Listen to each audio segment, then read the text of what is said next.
Hi Mirasit, this is Taeyong Shim. Today I'm going to be talking about Amazon.com, and the title of this presentation is Welcome to the Jungle. Welcome to the jungle. We got fun and games. Amazon is the world's most valuable company in terms of market capitalization. Amazon is worth 1.4, 1.5, now I think it's $1.7 trillion, which is an equivalent of 20,000 trillion rupiah. It's bigger than Walmart, Home Depot, Costco, CVS, Target, and all these companies all combined. It's even bigger than South Korea's GDP, also Indonesia's GDP. What is Amazon? If you asked me that question back in 1994, it'd be so simple. Amazon.com is the Earth's biggest bookstore. It's an online bookstore, simply. Now, what is Amazon? Amazon is the everything store. Also, Amazon is not simply the largest retailer in the world. It's now a company that does everything. How Amazon makes money is very simple. Out of the $322 billion, 51% comes from online stores. So they buy in bulk, they mark it up, they sell it. Third-party selling services count 20% of their revenue. 12% comes from Amazon's web service, which is actually Amazon Group's cash cow. Subscription services, Amazon Prime accounts for about 7%, physical stores 5%, other advertising, blah blah blah, is about 5%. So there you have $322 billion in 2020.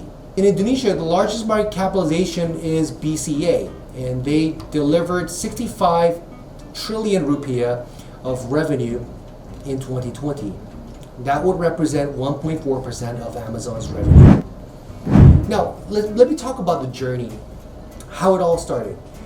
Jeff Bezos was born in 1964, and he's the founder and chairman of Amazon. He was born in Albuquerque, raised in Houston and Miami. He was very smart. He always says, I was always academically smart. I was nerdy. I was a very good student. He graduated from Princeton, and he is worth $177 billion and #1 rank as the world's richest man. Jeff had this intuitive feeling that internet was going to be the next big thing. So Jeff quit his great job at a hedge fund. So he decided to sell books, right? Because books, no one store holds every title, right? And it's actually very standardized. The books are all very standardized, so it's actually very easy to deliver and whatnot. So they moved from New York all the way to Seattle, and that's how Amazon.com was built. Amazon.com's first investors, one of the first investors were mom and dad. They didn't have any understanding of what internet was, but they invested in Amazon.com, giving Jeff $300,000 worth of seed money, and they said that they're betting on you. They're betting on their son, not the business, because they had no idea what internet was.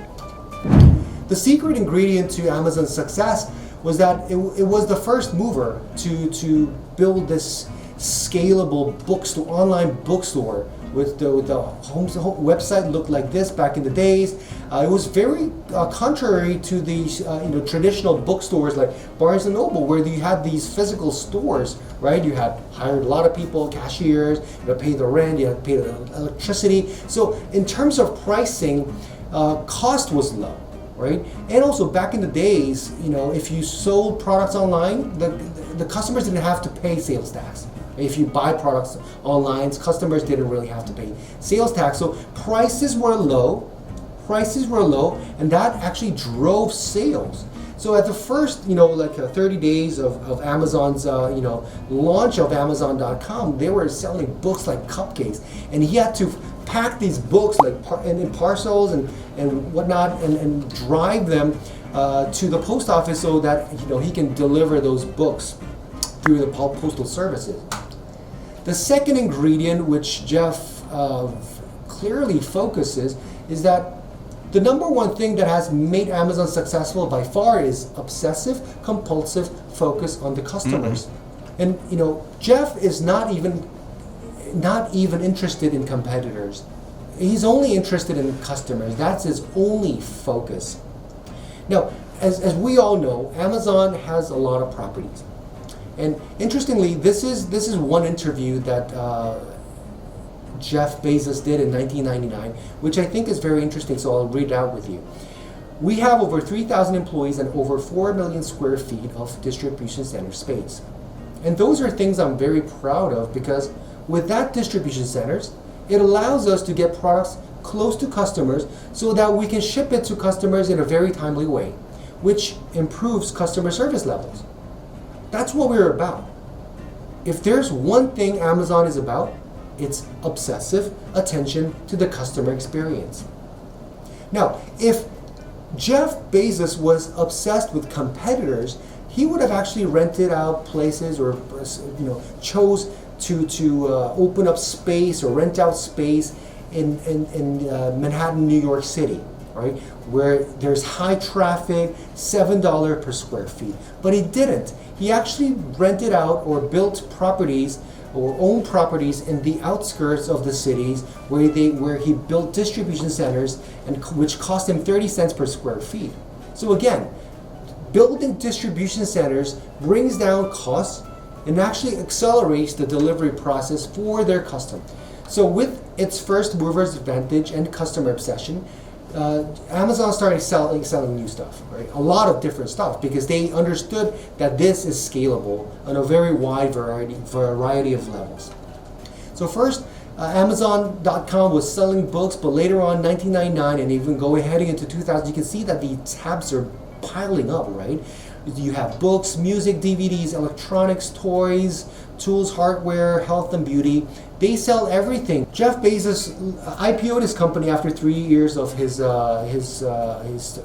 founding, after founding the company, for $1.73 per share, and this actually went all the way up to $113 per share during the tech bubble.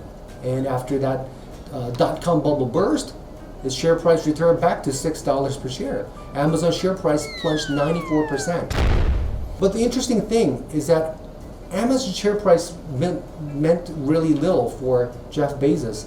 He's an entrepreneur. He sees everything. He sees all the numbers. He gets reported the numbers every single day. And he says this: every single thing about the business was getting better and fast. And so, as the stock price was going the wrong way, everything inside the company was going the right way as a shareholder. And it actually paid off. Amazon.com is now worth about $1.73 trillion, trading at $3,400 a share. As I mentioned, they IPO'd $1.73 back in 1997. And actually, Amazon reached scale at the sacrifice of profitability. It's happening as exactly Jeff planned. Amazon commands 49% of total US retail e-commerce sales. And the scalability is looking like this. And actually, if you take a look at Amazon's net profit, it has recently started to pick up. It was actually very low. Even right now, the margin is super ultra low, but at the sacrifice of profitability, because back in 2011, 10 years back, Amazon's market share was less than 20%, now commands about 50%. Now I want to talk about inventions, also known as innovation by the rest of the market. So these are the responses from users on what are the most important factors that influence the purchase decision on Amazon. And again, Amazon is the world's largest online retailer, so these responses are crucial to judge your base to the customer obsession. First of all, it has to be best pricing. So low pricing is the most important factor, one of the most important factor for people using specific online e-commerce.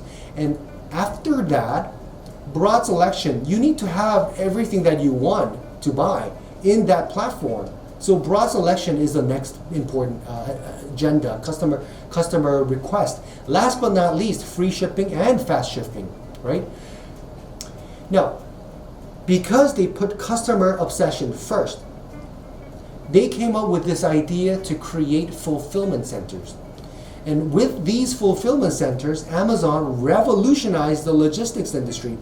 It looks like this fulfillment center is like 10 football fields into one, which stacks up all of these items from toys to electronics to books to those like finger things that we've just seen before. Now, why are these fulfillment centers so important and crucial to Amazon's customer obsession? Because let's look at it like this. Like these are buyers, right? The many buyers. They click their item that they want from their online platform. And online platform was always there. It's not something new. It was always there in the 90s, in the 2000, 2010. Even right now, we have so many online platforms. If you order something through the online platform will send the order to the sellers. I know this because I sold several products through online platforms here in Indonesia, right? So the online platform sends the order message to the seller saying, hey, you know what? This customer bought your guitar, bought your jahe, bought your books. So you need to start sending those packages to the buyers. So the guitar shop owner or the bookstore owner or the jahe tea maker will pack the stuff, right? Jahe, guitars, books themselves. They will pack it themselves and they'll bring it to the logistics company, and then the logistics company will do the last mile delivery and send it to the buyers. Now it's okay if you're selling one product, but if you're selling hundreds, thousands of these products, then what's difficult is customers' feedback or responses or complaints. Like say for example, you have already delivered that guitar to the logistics company and it's on the way to the customer. And the customer calls you and says, hey, you know what, I changed my mind. Can you just stop the process and give me the red guitar? Or the guy calls up to the seller and says, you know what, hey, can you send the jahe to my next door neighbor because I don't think I'll be coming back home tonight? Or to the bookstore and saying that, you know what, can you add one more book? Because I was going to buy the other book as well, but I forgot to order. Can you put that order placement in the book that you're sending me? Now, if you have thousands of books and hundreds of people are calling back to you, you can't even move. I mean, if you have a team that's dedicated to delivering these things or picking up the phone, it's okay. But if you're just a simple person trying to sell all these products by hundreds and thousands and people complain and request for some things, you can't standardize the process. So Amazon comes in and says, I'll build this infrastructure for you sellers, all right? So when the buyer orders, they will choose from their inventory that the sellers already sent, and they will pick up the call, do the packaging, do the delivery on behalf of the sellers. So Amazon tells the sellers, hey, you know what? Just send your guitar to the warehouse, to the fulfillment center, your books and jahe. We will do everything for you, all right? And you just send your stuff. You just focus on building your stuff and making your stuff, all right? And then we'll pick up the phone 365 days a year, 24/7. We will package all the stuff in the same, smiling face package parcels, and then we will do the delivery for you. Now, after Amazon builds infrastructure and does all the delivery for them, what happens is that small and micro businesses are able to join the market as sellers, especially during the pandemic. These ladies who has a skill to make like handmade bags. These ladies who can create these like perfumes. Small business, even myself, they can all put their items on Amazon platform, right? And if you have more sellers joining into the platform, of course you have the low pricing, but you have a broader selection because everybody wants to sell through your platform. And if you have that distribution centers or fulfillment centers, you have free shipping, fast shipping. With these, small businesses joining as sellers, they can't have access to like TV commercials because they're so expensive, right? So these small and micro businesses, they actually advertise through online, like Google, Facebook, Instagram, YouTube, and at the end of the day, Amazon actually fueled the growth of these e-commerce platforms as well. Now, another invention by Amazon is the Amazon Web Services. Now, in February 2017, Netflix, Spotify, Tinder, these services were down for 4 hours. Why? Because Amazon Web Services engineer had a very small mistake in the coding, and then it kind of like caused an outage. In 4 hours, users were unable to use these services. Amazon Web Services is a web hosting service, server hosting, machine learning, and all these like cloud services. Cloud service providing company.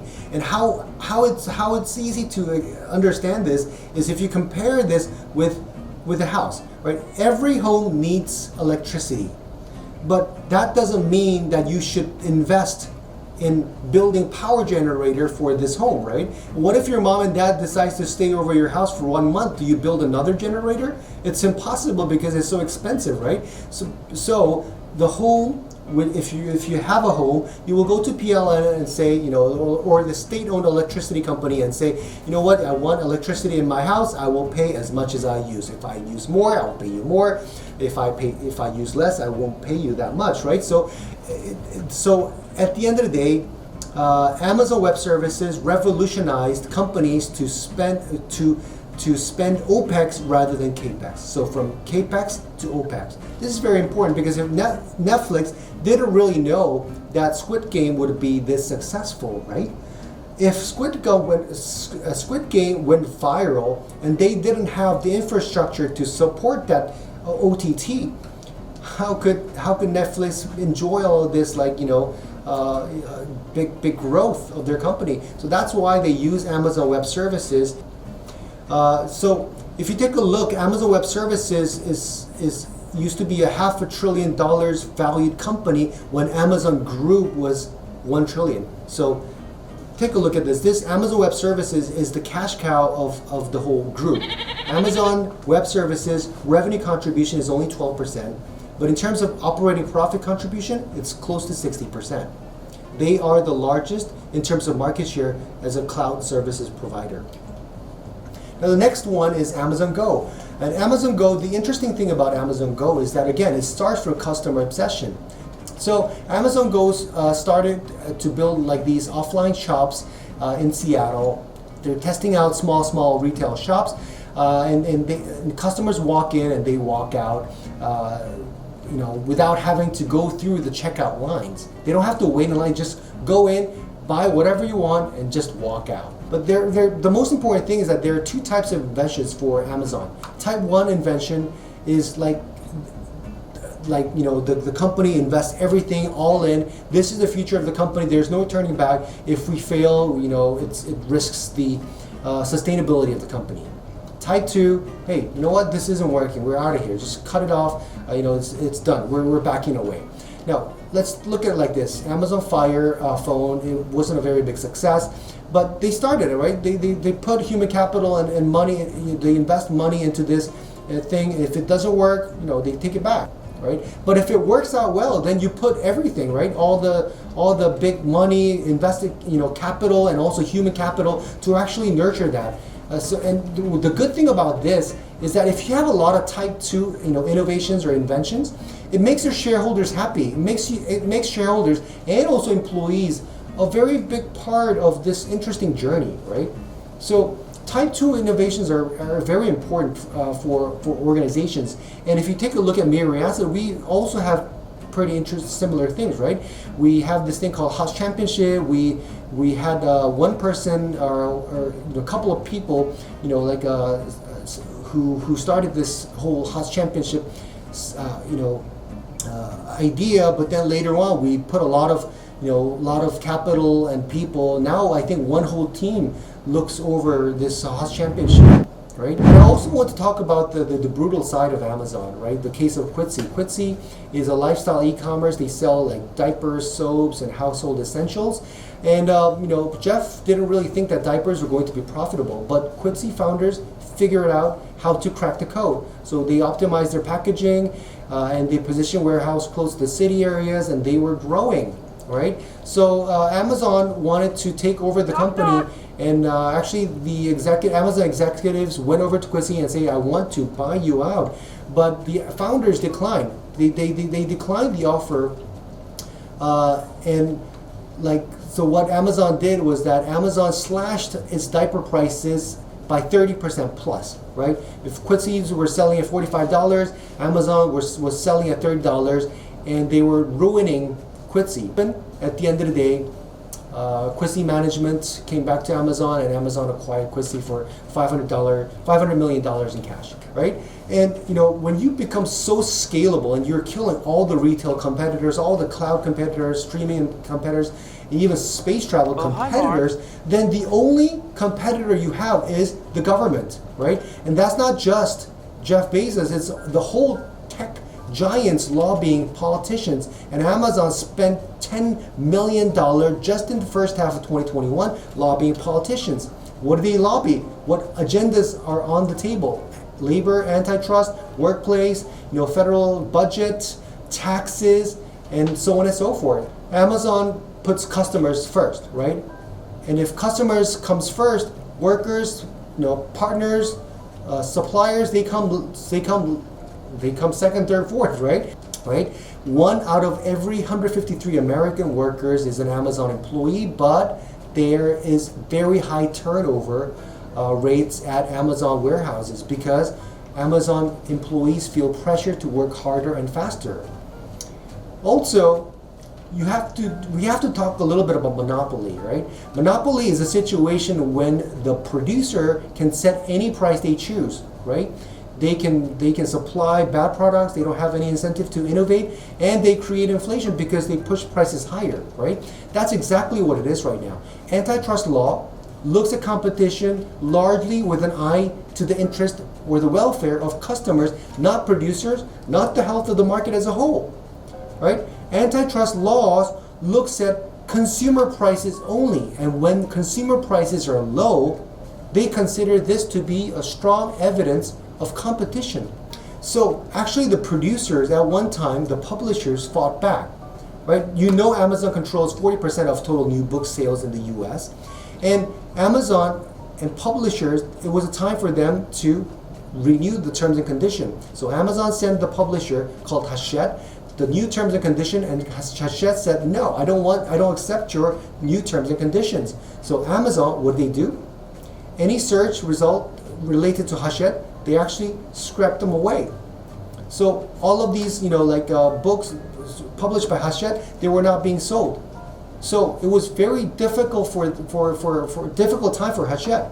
So Hachette and the authors, the writers, they went to Washington and actually visited the Department of Justice, saying that, hey, you know what, this price is artificially pushed down low and we're suffering.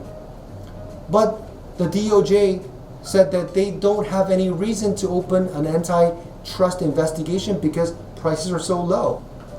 Also, next, Amazon paid $0, nothing in actually, federal taxes in 2018.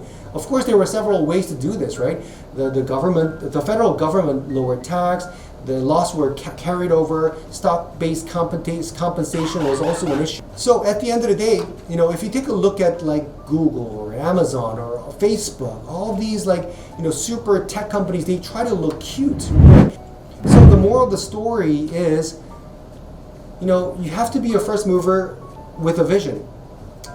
Be futuristic and become the first in the market. Second, customer obsession. Business strategies must be built based on customer obsession, not competitor obsession. Thirdly, invent. Innovate based on customer obsession and around infrastructure. That will be the winning solution to becoming dominant and reaching scale. Last but not least, don't look evil. If you can't lobby, be or at least act humble and cute.